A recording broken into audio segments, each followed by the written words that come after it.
Kevin McHale, for example, is a better power forward to me than Karl Malone. I'm talking about the quintessential power forward because Kevin McHale, 15 feet and in, was just 10 feet and in rather was just unstoppable. Whereas I looked at Karl Malone, elbow jump shots, finishing in the open court. Those elbows were obviously very powerful. Just ask Isaiah Thomas with all them stitches he put on his face. We get all of that. But I still don't look at Karl Malone the way a lot of people look at him, even though he was a great, great player, Hall of Fame, and a great scorer.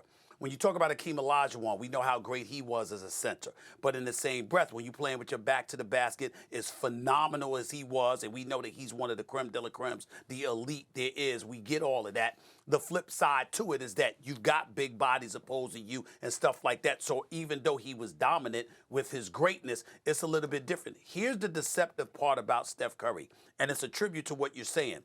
Steph Curry was such an elite, is such an elite shooter that you're petrified all the time, wherever the hell he's at. So a lot of times he's getting free layups because you're so petrified you're jumping out to contest his jump shots. You see what I'm saying? That a lot of times he's got open lanes to the basket. We got to pay attention to that because you fear his marksmanship from deep. Now, when you talk about Kevin Durant, let's take this into consideration. And again, no shade on the greatness of Steph Curry because it's there. But when you have a Klay Thompson that is out and the team is not what it was, we saw that they struggled to some degree, and Steph Curry struggled because he's undersized. Kevin Durant may have needed to go to Golden State to win championships, and I get that.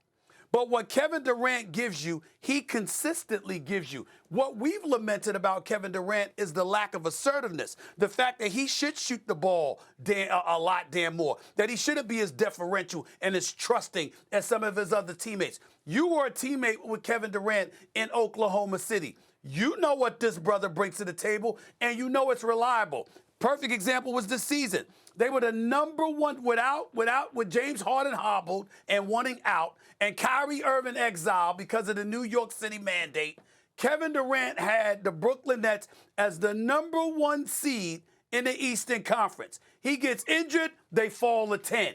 This brother at 6'11", with a 7'6" wingspan, with a three-point shot, a mid-range game, open court game, free throw game, plus the ability to defend at 6'11", with what he can do as an individual talent.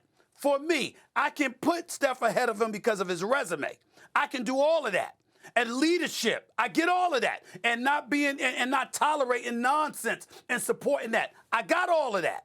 But as an individual talent, I cannot, even with the greatness of Steph Curry, I cannot put him above Kevin Durant because I think Kevin Durant is that great. Thanks for watching ESPN on YouTube. For live streaming, sports, and premium content, subscribe to ESPN+.